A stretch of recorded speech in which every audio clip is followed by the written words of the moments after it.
ஒரு நிமிடம் ஜெபம் பண்ணலாம். அன்புள்ள இயேசு சுவாமி, இந்த நல்ல நேரத்தை தந்ததற்காக நன்றி அப்பா. நன்றி ராஜா, நன்றி. இந்த சர்ச்சிலே உண்மை பற்றி வார்த்தைகளை சொல்வதற்கு நீர் கொடுத்த கிருபைக்காக நன்றி அப்பா, நன்றி. வந்திருக்கிற ஒவ்வொருவரும் வெறுமையாக திரும்பி போகக்கூடாது. நீர் எங்களுக்காக சம்பாதித்து வைத்த எல்லா ஆசீர்வாதங்களையும், எல்லா சுகங்களையும், எல்லா விதமான நீர் உண்டாக்கி வைத்த உம்முடைய மனுக்குலத்துக்கு எல்லாம் விரும்புகிறீரோ உம்முடைய குழந்தைகளுக்கு நீர் இன்று கொடுப்பீராக. மனுஷன் முகத்தை பார்க்கிறார், நீரோ இருதயத்தை பார்க்கிற என் தேவன். அவர்கள் இருதயத்தில் என்ன வாஞ்சை இருக்கிறதோ நீங்கள் கொடுங்கப்பா. நீர் மாத்திரம்தான் செய்ய முடியும், நீர் மாத்திரம்தான் செய்ய முடியும். இயேசுவின் மூலம் ஜெபிக்கிறேன் நல்ல பிதாவே, ஆமென். ஐயா சொன்னதுனால ஒரே ஒரு பாடல் பாடலான்னு நினைக்கிறேன். அது முதலே சொல்லியிருந்தால் 2 பாடல் பாடி இருந்திருக்கலாம். ஒரு பாட்டு தெரிஞ்ச பாட்டு, எல்லாரும் கைத்தட்டி பாடுங்க. ஜீவிக்கிறார் இயேசு, ஜீவிக்கிறார். ஜீவிக்கிறார்ல, ஹல்லேலூயா ஹல்லேலூயா. நம்ம கூட தான் இருக்கிறாரு, ஏன் கூட இருக்கிறார், உங்க கூட இருக்கிறார். சொன்னாரு, தாவீதை பற்றி சொன்னாங்க. தாவீதை பற்றி நமக்கு தெரியும், அப்படித்தானே? தெரியல. பத்சேபாளுக்காக கொலை பண்ணான், பொய் சொன்னான், வன்மம் பண்ணான். ஆண்டவராக இயேசு அப்பொழுதே இவன் என்னுடைய மகன், இவன் மேல பிரியமா இருக்கிறேன், என் சிநேகிதன் சொல்றார். இன்றைக்கும் அவர் அதற்கு மேலாக உங்களுக்காக ஜீவனை கொடுத்தவர், உங்களுக்காக உயிரோடு இருக்கிறவர். பாடுவோமா? ஜீவிக்கிறார் இயேசு, ஜீவிக்கிறார் என் உள்ளத்தில் அவர் ஜீவிக்கிறார். துன்பத்தில் என்னல் துணை அவரே, என்றென்றும் ஜீவிக்கிறார். ஜீவிக்கிறார் இயேசு, ஜீவிக்கிறார் என் உள்ளத்தில் அவர் ஜீவிக்கிறார். துன்பத்தில் என்னல் துணை அவரே, என்றென்றும் ஜீவிக்கிறார். செங்கடல் அவர் சொல்ல 2 நின்றது, பேரின் கோட்டை ஒன்று தர மட்டமானது. அவர் சொல்ல கூருடன் கண் திறந்தது, அவர் தொட்ட குஷ்டரோகி சொஸ்தமாயினார்.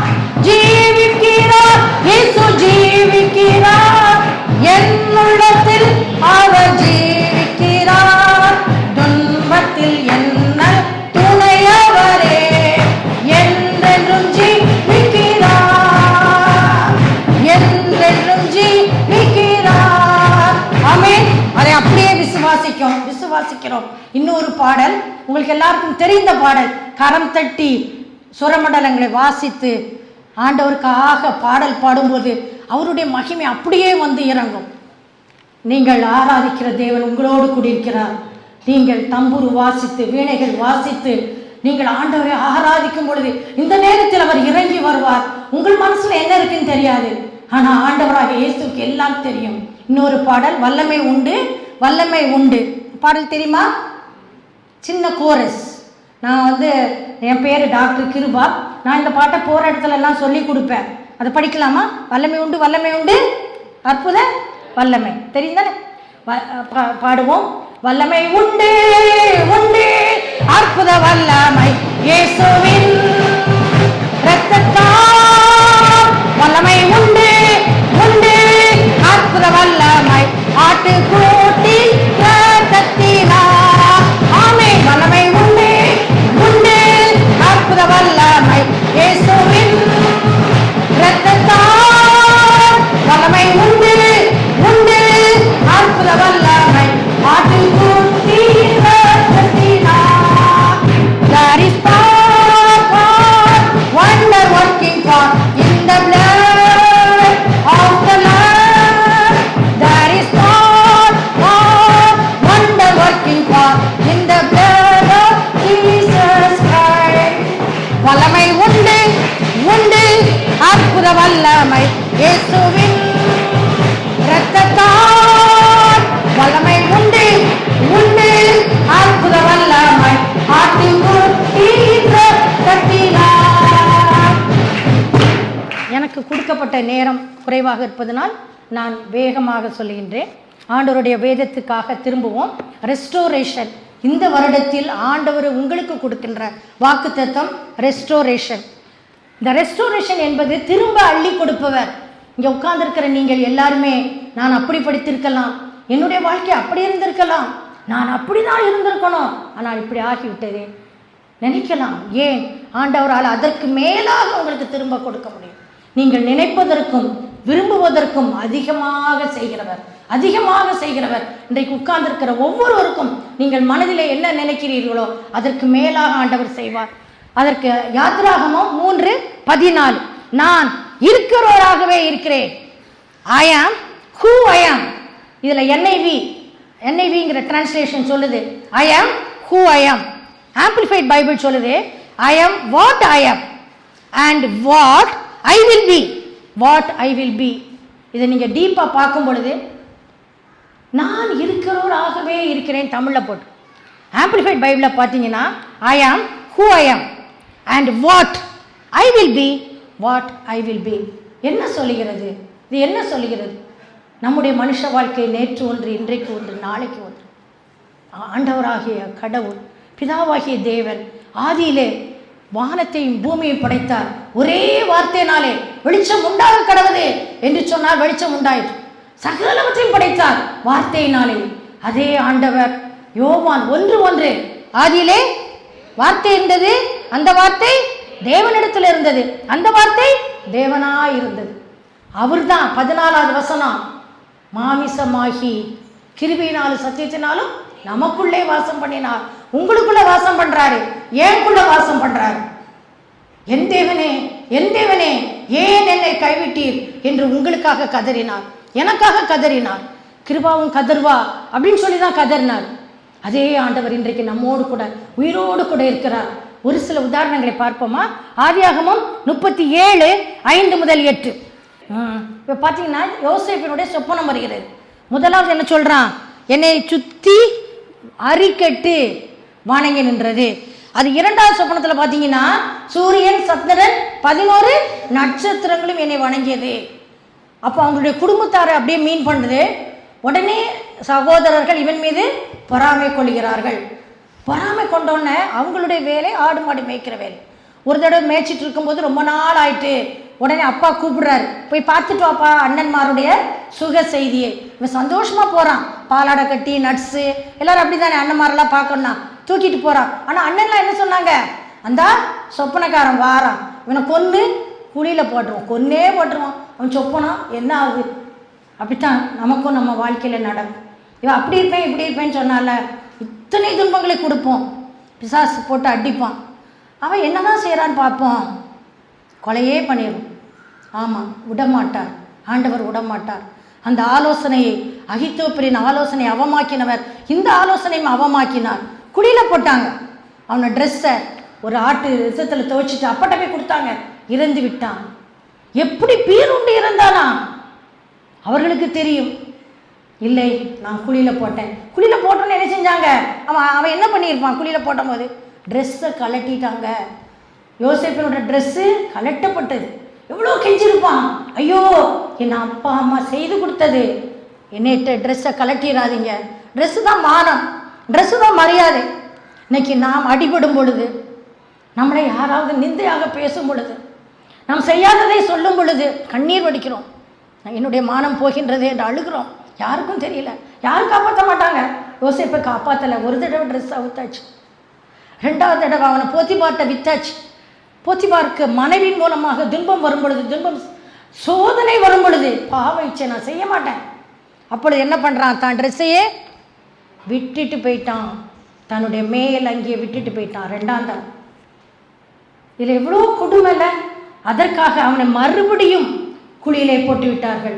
இஸ்ரவேலிலே சிறைச்சாலை அண்டர் கிரவுண்ட் குழியிலே போட்டாச்சு. அங்கேயும் போய் உட்கார்ந்துருக்கான். ஆண்டவர் பார்த்துட்டே தான் இருக்காரு. ஆண்டவர் அவனுக்கு கொடுத்த சொப்பனம் என்னது? எல்லாரும் உன்னை வணங்குவார்கள். அவன் போகிற பாதை எப்படி? குழியில டம்மு டம்முன்னு விழுந்துட்டான். எவ்வளோ வேதனை, எவ்வளோ வேதனை. ஆனால் ஆண்டவர் சும்மா இருந்தாரா? அந்த சிறைச்சாலையிலையும் 2 பேருக்கு சொப்பனம் கொடுக்கிறார். நீங்கள் அதை வாசித்து பாருங்கள். சுயம்பாகி பானபாத்திரக்காரன் அந்த சொப்பனத்திற்கு விளக்கம் கரெக்டாக சொல்லுகிறான். அதன்படியே நடக்கிறது. கெஞ்சுகிறான், நான் தப்பு செய்யவில்லை, போய் சொல்லுப்பா பார்வோன்ட்ட. மறந்தாச்சு. ஆண்டவர் பார்த்தார், பார்வோனுக்கு சொப்பனத்தை கொடுத்தார்.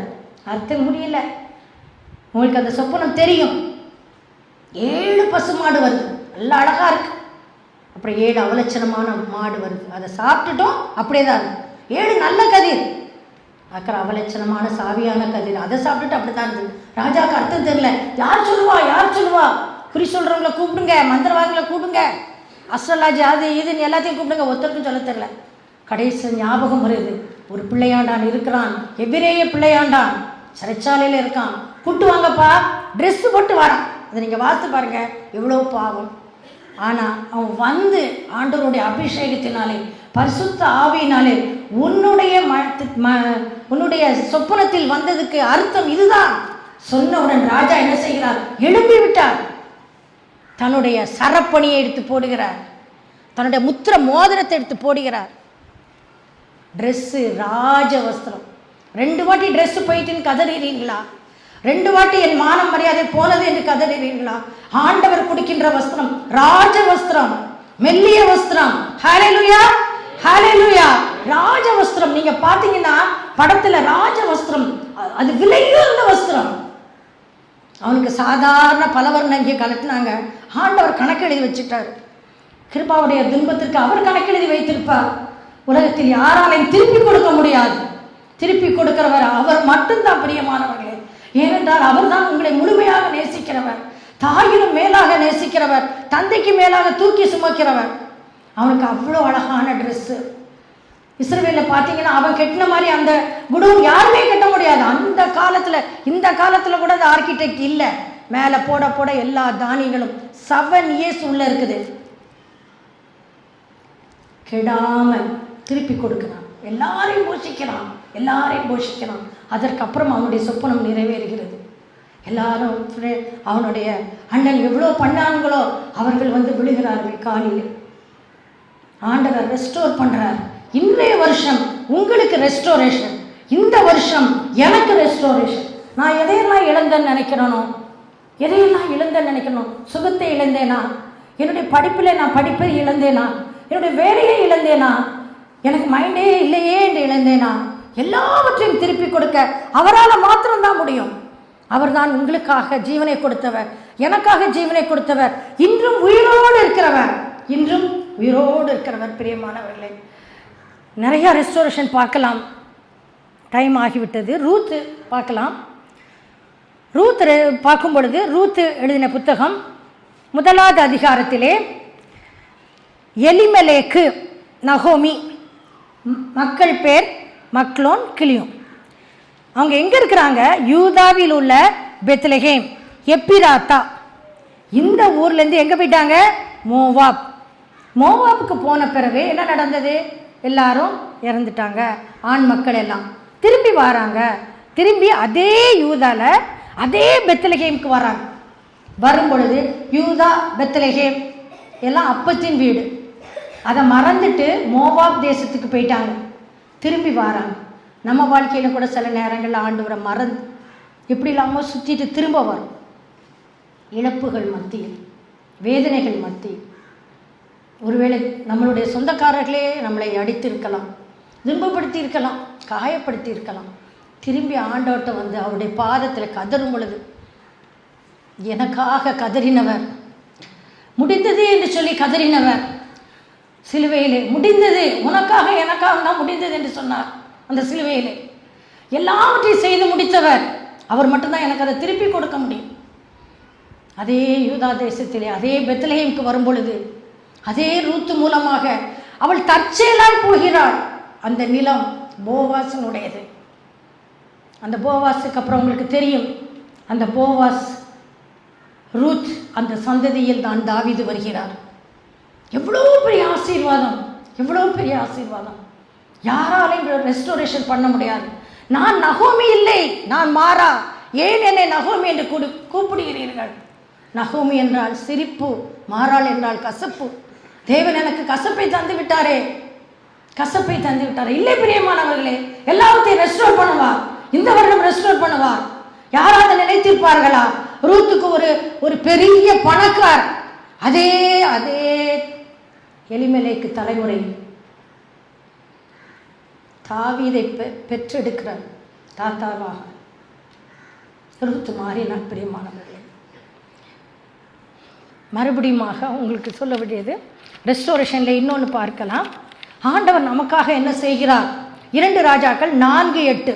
எலிசா, சூனேமியாள். இதுவும் உங்களுக்கு தெரியும். சூனேமியாளுக்கு குழந்தை இருந்ததா? இல்லை. அப்போ மேல் வீடு கட்டுவோன்னு சொல்லி கட்டி கொடுக்குறார். அப்போ எலிசா சொல்றாரு, பிராண உற்பவ கால திட்டத்திலே உனக்கு ஒரு குமாரன். ஐயோ, அபத்த சொல்லாதீங்க, ஏன்னா அவளுக்கும் ஏஜ் ஆயிடுச்சு. ஆனால் அதே மாதிரி பிறந்துதா? பிறந்துருச்சு. ஆனால் ஒரு சின்ன தலைவலியில் இறந்துட்டு, வளர்ந்த பிறகு இறந்துருச்சு. அவன் அந்த சுச்சுவேஷனை கையாண்ட விதம், அந்த 1 ராஜாக்கள் 4வது அதிகாரத்துலேருந்து 8வது அதிகாரம் வரைக்கும் வாசித்து பாருங்க. அவள் ஹஸ்பண்டை கூட அவ்வளோ சொல்லலை, நான் போயிட்டு வரேன், தேவ மனுஷன் இடத்துக்கு போயிட்டு எலிசாவை கூட்டிகிட்டு வந்து, எலிசா அந்த குழந்தையின் மேலே படுத்து, அதுக்கப்புறம் உயிர் வந்து விட்டது. உயிரையே ரெஸ்டோரேஷன் பண்ணிட்டார், குழந்தை உயிர் பெற்று. அதுக்கப்புறம் வாசிங்கன்னா அதே எலிசா சூனேமியாளை பார்த்து சொல்கிறாரு, நீ எங்கேயாவது போய் செஞ்சு, ரொம்ப பஞ்சம் வரப்போகுது, ரொம்ப பஞ்சம் வரப்போகுது. நம்ம வாழ்க்கையில கூட எத்தனை பஞ்சங்கள் வருகிறது, எத்தனை கஷ்டங்கள் வருகிறது. என்னுடைய வாழ்க்கையில் கூட நான் ஊழியம் பண்ணணும்னு ரொம்ப ஆசை. சின்ன வயசுலேயே 5 பைபிள் வைத்து தான் வாசிப்பேன், 1 பைபிள் வைத்து வாசிக்க மாட்டேன். எங்கள் அம்மா ஹிந்து குடும்பத்திலிருந்து வந்தவர்கள், மிகவும் பணக்காரர்கள். அவர்களுக்கு போட்ட தாத்தா போட்ட நகை 300 பவுன், அவங்க தங்கச்சிக்கு போட்ட பவுன் 400 பவுனு, பிறந்தா 50 பவுனு, எக்ஸ்போர்ட்டரு. இன்றும் அவர்கள் வீடு பெரிய வீடு. எங்கள் அம்மா மட்டும் கிறிஸ்டியனாக. மிகுந்த கஷ்டங்கள் வந்தது, நஷ்டங்கள் வந்தது. எங்கள் சித்தி IAS கலெக்டருடைய ஒய்ஃபு. அந்த காலத்தில் 50s BA படித்தவங்க. நிறையா துன்பங்கள் மத்தியில், கஷ்டங்கள் மத்தியில் தான் நானும் கடந்து போனேன். எங்கள் அக்கா கொஞ்சம் ஒரு மாதிரி இருந்ததுனால் என்னுடைய வயசை கூட்டி போட்டு, எங்கள் சித்தி எனக்காக, நான் கோர்ட்டில் 4 வயது வாங்கி தருகிறேன், நீ குறைந்த வயது தான் என்று சொல்லும் பொழுது நான் வேண்டாம், எங்கள் அம்மா என்ன போட்டார்கள், அப்படியே நான் செல்கிறேன் என்று சொல்லி. ஊழியக்காரர் தான் வேண்டும் என்று சொல்லும் பொழுது எங்கள் அம்மா பணக்காரங்களாக இருந்தனால் அப்படியெல்லாம் கொடுக்க முடியாது. கஞ்சி ஊற்றுறதுக்கு உனக்கு ஒரு படித்து வேலை பார்த்த மகன் தான் வேண்டும் என்றார்.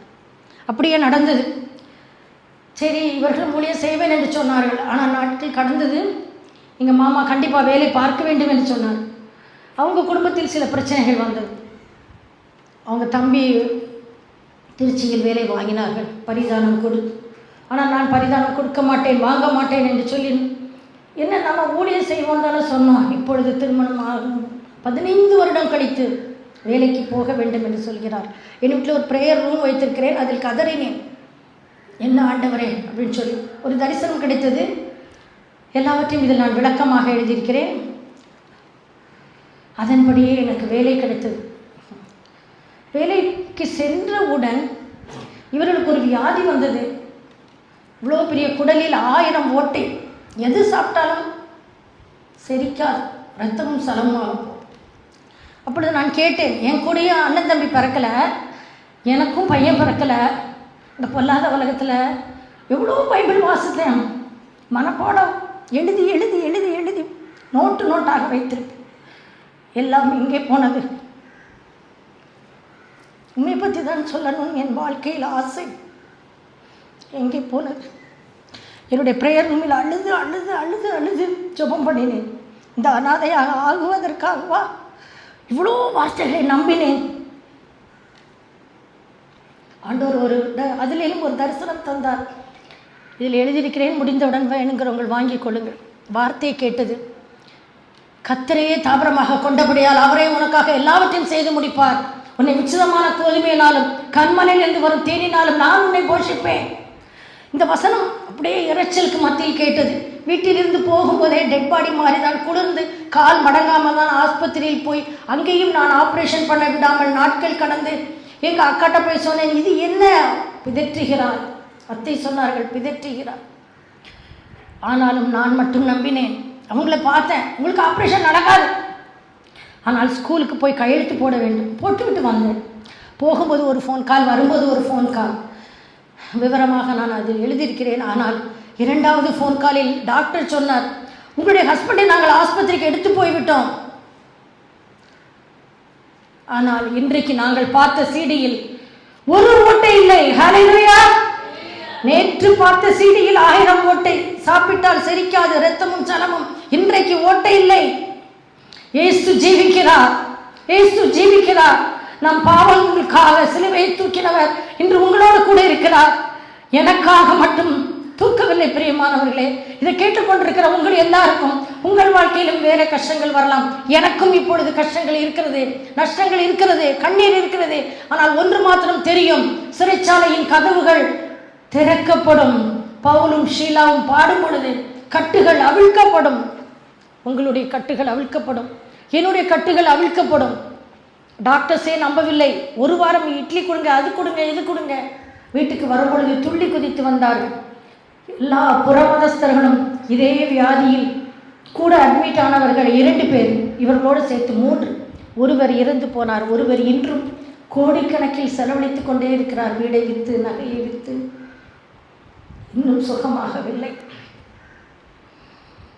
இந்த சாட்சியெல்லாம் சொல்லுவதற்காக நான் ஆண்டவரிடம் பொருத்தனை பண்ணினது, God is a God of second chance. அவருக்கு ஒரு சான்ஸ் மட்டும் இல்லை. பிரியமானவர்களே, நீங்கள் கேட்டுக்கொண்டிருக்கிறீர்கள். 1000 வழிகள் உண்டு. இடுக்கும் மின்னலுக்கும் வழி வைத்திருக்கிறவர் ஏன் எனக்கு வழி வைக்க மாட்டார்? ஏன் என் குழந்தைகளுக்கு வழி வைக்க மாட்டார்? ரூத்துக்கு வழி வைத்தவர், யோசேப்புக்கு வழி வைத்தவர், சுலைமானுக்கு வழி வைத்தவர், பேதுருவுக்கு வழி வைத்தவர். பேதுரு ஆண்டவரோடு கூட இருந்தார், ஆண்டவரோடு கூட நடந்தார். எங்கே 3 பேர் தான் கூட்டிட்டு போறோமோ அங்கே பேதுரும் ஒரு ஆள். தலித்தாக்குமே, சிறு பெண்ணை எழுதுரு. இறந்த மகள் எழுந்திருந்தாள். பேதுரு பார்க்கிறார். Lazarus comfort. அந்த படி 21 படி. பிரியமானவர்களே, இஸ்ரவேலில் சீலையை வைத்து கெட்டி உருட்டி போட்ட இடத்துல இருந்து உயிரோடு, கூகுள் பண்ணி பாருங்கள், 4வது நாள் நகமும் சதையும் கூட பிரிந்துவிடும். எப்படி எல்லாம் முட்டிச்சு, எப்படி உயிர் வந்தது, எப்படி சதை வந்தது, எப்படி கால் நடந்தது. இன்றைக்கும் உங்கள் கால் நடக்கும். எத்தனையோ சாட்சிகள் இருக்கிறது, உங்கள் கால்கள் நடக்கும். நான் அப்போலோவில் தியேட்டரில் அட்மிட் ஆனவன், எழுதியிருக்கிறேன், வாசியுங்கள். நான் அப்போலோவில் 1 தியேட்டர் கிடையாது, 4 தியேட்டர், 3 தியேட்டர் வரைக்கும் போய் அங்கிருந்து வெளியே வந்து அதற்கப்புறம் ஒரு ஆப்ரேஷன் இல்லை. எனக்கு 3 ஆப்ரேஷன் பண்ண வேண்டும் என்று அட்மிட் பண்ணார். இன்றைக்கு இவ்வளோ வருஷம் ஆர்டர் கொடுக்கிறார். 23 வருடங்கள் கடந்து விட்டன. உலகமெல்லாம் போய் சொல்ல வேண்டும், தேவன் நமக்கு செய்தது, எனக்கு இறங்கி செய்ததை, உங்களுக்கு இறங்கி செய்ததை. ஆண்டவராகிய இயேசு கிறிஸ்து இன்றும் உயிரோடு இருக்கிறார். பிரியமானவர்களே, இன்றும் உயிரோடு இருக்கிறார். உலக மக்களுக்கு போய் சொல்லணும், உறவினர்களுக்கு போய் சொல்ல வேண்டும். அதற்காக தான் you are the living witness for the resurrection of living Jesus Christ. அதே பேதுரு என்ன செய்தான்? ஆண்டவர் சொல்லுவார், சிலுவையில் அடிக்க போகும் பொழுது அவருக்கு அழகும் இல்லை, சௌந்தரியம் இல்லை. 1000 10000 பேருக்கு மேலே அழகானவர்.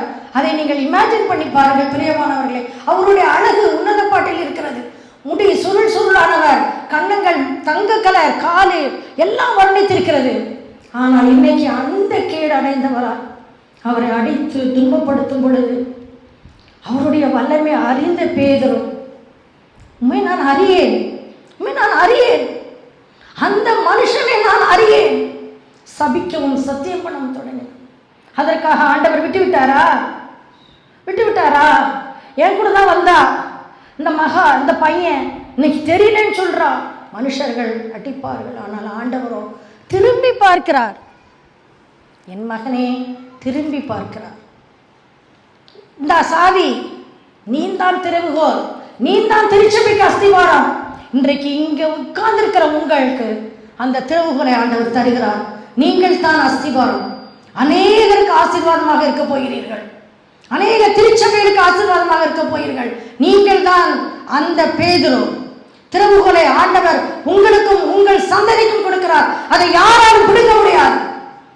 அவர் கொடுக்கிற ஆசீர்வாதத்தை, கஷ்டங்கள் வரலாம், நஷ்டங்கள் வரலாம், எல்லாவற்றிற்கும் மேலாக அவருடைய இரத்தம் இருக்கிறது, அவருடைய மாமிசம் எனக்காக இருக்கிறது. அதே பேதுரு அதுக்கப்புறம் என்ன செய்தார்?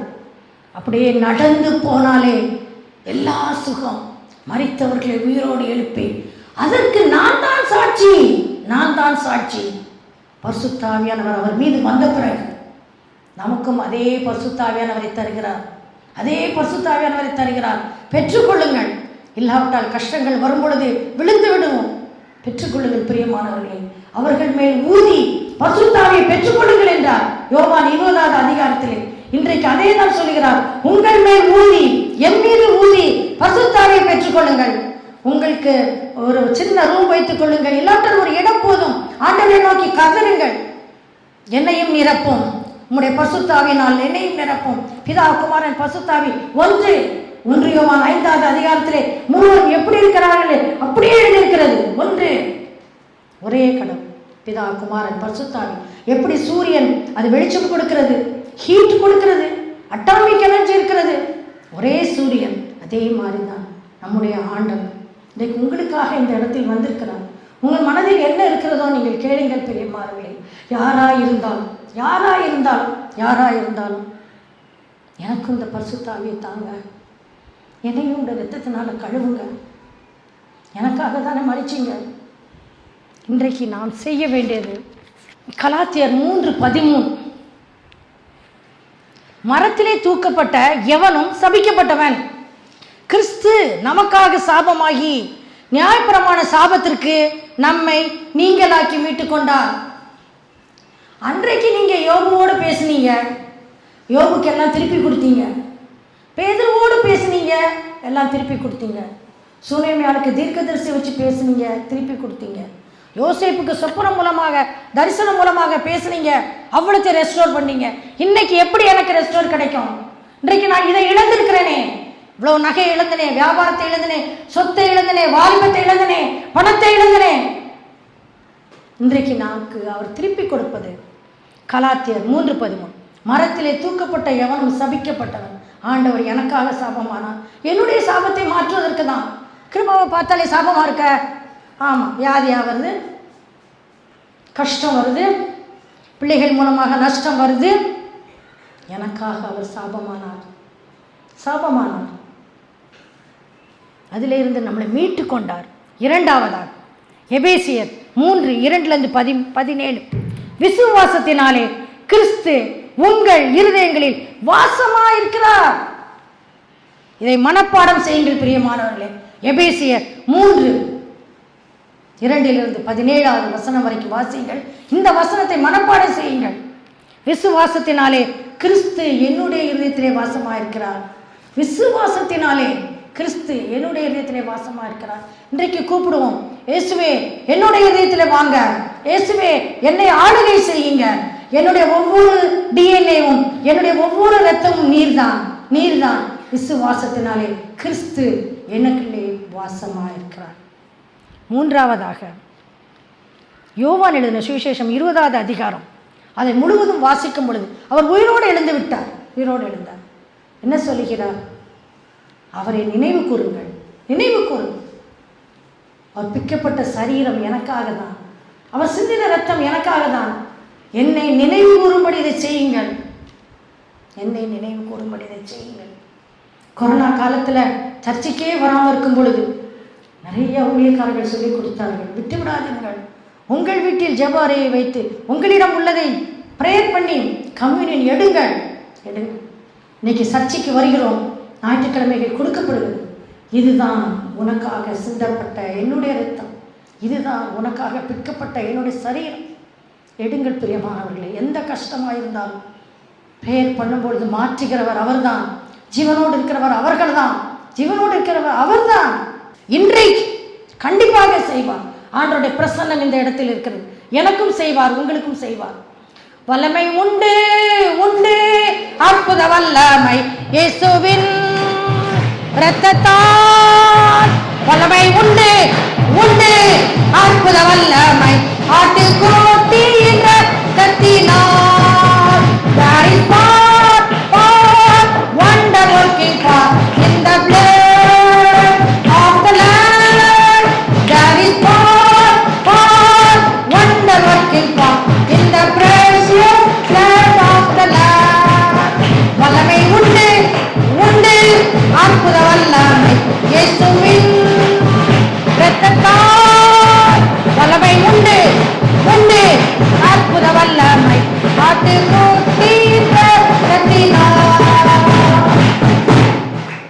அப்பா நோக்கி பார்க்கிறோம். வந்திருக்கிற மக்களுக்கு ரெஸ்டோர் பண்ணது நீங்கள் தான், நீங்கள் தான், நீங்கள் தான். இயேசுவே நீர் அப்படியே செய்யும். இன்றைக்கு யார் யாரெல்லாம் என் முட்டியில பலன் இல்லை, என் வருஷங்கள் இவ்வளவு ஆகிவிட்டது, ஆனாலும் இனி நான் உமக்கு ஊழியம் செய்ய வேண்டும்.